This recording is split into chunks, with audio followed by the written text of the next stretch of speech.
ಅಥಣಿ ಹಾಸ್ಟೆಲ್ಗಳಿಗೆ ದಿಢೀರ್ ಭೇಟಿ ನೀಡಿದ ಕೆಎಎಸ್ ಅಧಿಕಾರಿ ಇಸ್ಲಾವುದ್ದೀನ್ ಗದ್ಯಾಳ್. ವಿದ್ಯಾರ್ಥಿ ನಿಲಯಗಳಲ್ಲಿ ವಿದ್ಯಾರ್ಥಿಗಳ ಸರ್ವತೋನ್ಮುಖ ಅಭಿವೃದ್ಧಿ ಆಗುವುದೇ ಇವತ್ತಿನ ವಸತಿ ನಿಲಯಗಳಿಗೆ ಭೇಟಿ ಉದ್ದೇಶ ಆಗಿತ್ತು.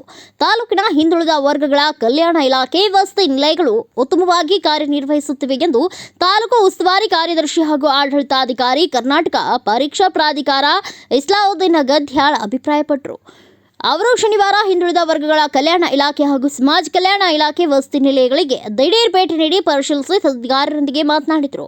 ಮೆನು ಹಾಗೂ ಡೈಟ್ ಚಾರ್ಟ್ ಪ್ರಕಾರ ಊಟದ ವ್ಯವಸ್ಥೆ, ಮೂಲಭೂತ ಸೌಕರ್ಯಗಳಾದ ಶುದ್ಧ ಕುಡಿಯುವ ನೀರು, ಬೆಳಕಿನ ವ್ಯವಸ್ಥೆ, ವಿದ್ಯಾರ್ಥಿಗಳಿಗೆ ಪೌಷ್ಟಿಕಾಂಶವುಳ್ಳ ಆಹಾರ ದೊರೆಯುತ್ತಿರುವ ಬಗ್ಗೆ, ಉತ್ತಮ ಶೈಕ್ಷಣಿಕ ವಾತಾವರಣ ಬಗ್ಗೆ, ಸ್ವಚ್ಛತೆ ಕುರಿತು ಇವತ್ತು ಪರಿಶೀಲನೆ ಮಾಡಿದೆ. ಈ ಬಗ್ಗೆ ನನಗೆ ತೃಪ್ತಿ ತಂದಿದೆ. ಅಥಣಿ ತಾಲೂಕಿನ ವಸತಿ ನಿಲಯಗಳಲ್ಲಿ ಉತ್ತಮ ವಾತಾವರಣ ಇದೆ. ಅಧಿಕಾರಿಗಳು ಉತ್ತಮವಾಗಿ ಕಾರ್ಯನಿರ್ವಹಿಸುತ್ತಿದ್ದಾರೆ ಎಂದು ಈ ಸಂದರ್ಭದಲ್ಲಿ ಹೇಳಿದರು. ವಾತಾವರಣ ಬೆಳೆದಿತ್ತು ಮತ್ತು ಇಲ್ಲ ಈ ವಿದ್ಯಾಮಂದಿರಗಳು ಒಂದು ಆಸೆಟ್ ಆಗಿರುತ್ತೆ ಕಮ್ಯುನಿಟಿಗೆ. ಇಲ್ಲಿಂದ ಒಳ್ಳೆಯ ವಿದ್ಯಾರ್ಥಿಗಳು ಮುಂದೆ ಬಂದು ಓದಲಿಕ್ಕೆ ಅವರಿಗೊಂದು ಲಾಂಚ್ ಪ್ಯಾಡ್ ಸಿಗಬೇಕು. ಇಲ್ಲಿಂದ ಅವರು ಮುಂದೆ ಬೆಳಿಬೇಕು, ಒಳ್ಳೆಯ ಅಧಿಕಾರಿ, ಒಳ್ಳೆ ಬಿಸ್ನೆಸ್ ಮ್ಯಾನ್, ಒಳ್ಳೆ ಪೊಲಿಟಿಷಿಯನ್ ಆಗಬೇಕು, ಕರಿಯರ್ ಡೆವಲಪ್ಮೆಂಟ್ ಆಗಬೇಕು ಅನ್ನೋ ಉದ್ದೇಶದಿಂದ ಇವತ್ತು ವಿಸಿಟ್ ಇತ್ತು. ಇನ್ನೂ ಈ ನೆಕ್ಸ್ಟ್ ಸೆಷನ್ನಲ್ಲಿ ಇನ್ನೂ ರಿಮೈನಿಂಗ್ ಹಾಸ್ಟೆಲ್ಸ್ಗೆ ವಿಸಿಟ್ ಮಾಡಿ ಒಂದು ರಿಪೋರ್ಟ್ ಕೊಡ್ತೀವಿ. ಒಳ್ಳೆಯ ಒಂದು ಅಥಣಿ ತಾಲೂಕಲ್ಲಿ ಒಳ್ಳೆಯ ಅಟ್ಮಾಸ್ಫಿಯರ್ ಇದೆ. ಎಲ್ಲ ಭಾಳ ಚೆನ್ನಾಗಿ ತಾಲೂಕಾ ಲೆವೆಲ್ ಅಧಿಕಾರಿಗಳು ಮಾಡ್ತಾಯಿದ್ದಾರೆ. ಇನ್ನೂ ಇದರಲ್ಲಿ ಮತ್ತೆ ಇಂಪ್ರೂವ್ಮೆಂಟ್ ಮಾಡಬೇಕಂತ ಇವತ್ತು ಸಲಹೆ ಕೊಟ್ಟು ಏನೇನು ಅವಶ್ಯಕತೆಗಳಿರೋ ಅದ್ರ ಬಗ್ಗೆ ಒಂದು ಸರ್ಕಾರಕ್ಕೆ ವರದಿ ಕೊಟ್ಟು ಮುಂದಿನ ದಿನಗಳಲ್ಲಿ ಅದನ್ನು ಆಗಬೇಕು, ಇಂಪ್ಲಿಮೆಂಟ್ ಆಗಬೇಕು ಅಂತ ಹೇಳಿ ಇವತ್ತು ಬಂದಿದ್ದು ಉದ್ದೇಶಕ್ಕೆ. ತಾವೆಲ್ಲ ತಮ್ಮ ಮಾಧ್ಯಮದ ಮಿತ್ರರು ಬಂದಿದ್ದೀರಿ. ತಮ್ಮೆಲ್ಲರೂ ತಾಲೂಕು ಆಡಳಿತದಿಂದ ಧನ್ಯವಾದಗಳು. ವಿದ್ಯಾರ್ಥಿಗಳಿಗೆ ಪಾಠ ಮಾಡಿದ ಅಧಿಕಾರಿ. ಹಿಂದುಳಿದ ವರ್ಗಗಳ ಕಲ್ಯಾಣ ಇಲಾಖೆಯ ಮೆಟ್ರಿಕ್ ನಂತರದ ಬಾಲಕಿಯರ ವಸತಿ ನಿಲಯ ಭಾಗ 2ಕ್ಕೆ ಭೇಟಿ ನೀಡಿದ ಅಧಿಕಾರಿ ವಸತಿ ನಿಲಯದ ವ್ಯವಸ್ಥೆಯ ಪರಿಶೀಲಿಸಿ ವ್ಯವಸ್ಥೆ ಬಗ್ಗೆ ಸಂತಸ ವ್ಯಕ್ತಪಡಿಸಿದರು. ಜೊತೆಗೆ ಮಕ್ಕಳೊಂದಿಗೆ ಸಂವಾದ ನಡೆಸಿದರು. ಇಂಗ್ಲಿಷ್ ಗ್ರಾಮರ್ ಹಾಗೂ ಇತರೆ ಸಾಮಾನ್ಯ ಜ್ಞಾನದ ಕುರಿತು ಮಕ್ಕಳಿಗೆ ಪಾಠ ಮಾಡಿದರು. ವಿದ್ಯಾರ್ಥಿಗಳ ಶೈಕ್ಷಣಿಕ ಪ್ರಗತಿಯ ಕುರಿತು ಇರುವ ಕಳಕಳಿಯ ಬಗ್ಗೆ ಮಕ್ಕಳು ಅಭಿಮಾನ ವ್ಯಕ್ತಪಡಿಸಿದರು.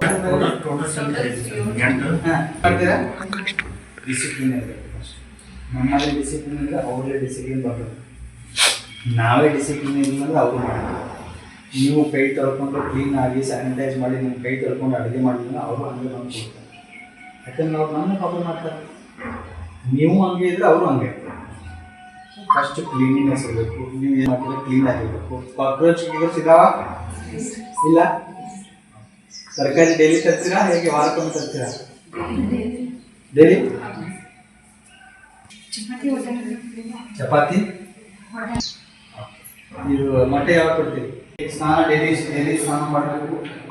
ಊಟ ಮಾಡಬೇಕು, ಮುಂಚೆ ಕೈ ತೊಳ್ಕೊಂಡು ಊಟ ಮಾಡಬೇಕು. ನೆಕ್ಸ್ಟ್ ಕ್ಲೀನ್, ಬಟ್ಟೆ ಕ್ಲೀನ್. ನಾವು ಕ್ಲೀನ್ ಇದ್ದರೆ ಮನಸ್ಸಲ್ಲಿ ಕ್ಲೀನ್ ವಿಚಾರಗಳು. ನಾವು ಕ್ಲೀನ್ ಇಲ್ಲ ಅಂದ್ರೆ ಮನಸ್ಸಲ್ಲಿ ಕ್ಲೀನ್ ವಿಚಾರಗಳು ಬರೋದಿಲ್ಲ. ಮತ್ತು ಏನು ಹೇಳ್ತಾರೆ ಇಂಗ್ಲೀಷಲ್ಲಿ, ಸೌಂಡ್ ಮೈಂಡ್ ಇರಬೇಕಾಗಿದ್ರೆ ಸೌಂಡ್ ಬಾಡಿ ಇರಬೇಕು. ಸೌಂಡ್ ಅಂದರೆ ಏನು? ಆ ಶಬ್ದ ಬಳಸಂಗಿಲ್ಲ. ಸೌಂಡ್ ಅಂತ ಒಳ್ಳೆ ಕ್ಲೀನ್ ಆಗಿರುವಂಥ ಒಳ್ಳೆ. ಈ ಸಂದರ್ಭದಲ್ಲಿ ಅಥಣಿ ತಹಸೀಲ್ದಾರ್ ಸಿದ್ದು ಬೋಸ್ಗೆ, ತಾಲೂಕು ಹಿಂದುಳಿದ ವರ್ಗಗಳ ಕಲ್ಯಾಣ ಅಧಿಕಾರಿ ವೆಂಕಟೇಶ್ ಕುಲಕರ್ಣಿ, ಸಮಾಜ ಕಲ್ಯಾಣ ಇಲಾಖೆ ಅಧಿಕಾರಿ ಬಸವರಾಜ್ ಯಾದವಾಡ್, ಉಪ ತಹಸೀಲ್ದಾರ್ ಬಿರಾದಾರ್, ಗ್ರಾಮ ಲೆಕ್ಕಾಧಿಕಾರಿ ಎಂಎಂ ಮಿರ್ಜಿ ಮತ್ತು ವಾರ್ಡನ್ಗಳು ಉಪಸ್ಥಿತರಿದ್ದರು. ಬ್ಯೂರೋ ರಿಪೋರ್ಟ್ ರಾಜು ವಾಗ್ಮೋರೆ, ಭಾರತ ವೈಭವ news, Athani.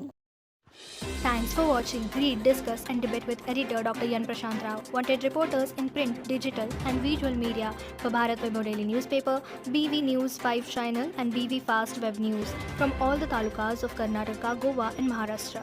If interested, send your resume to 9019229369.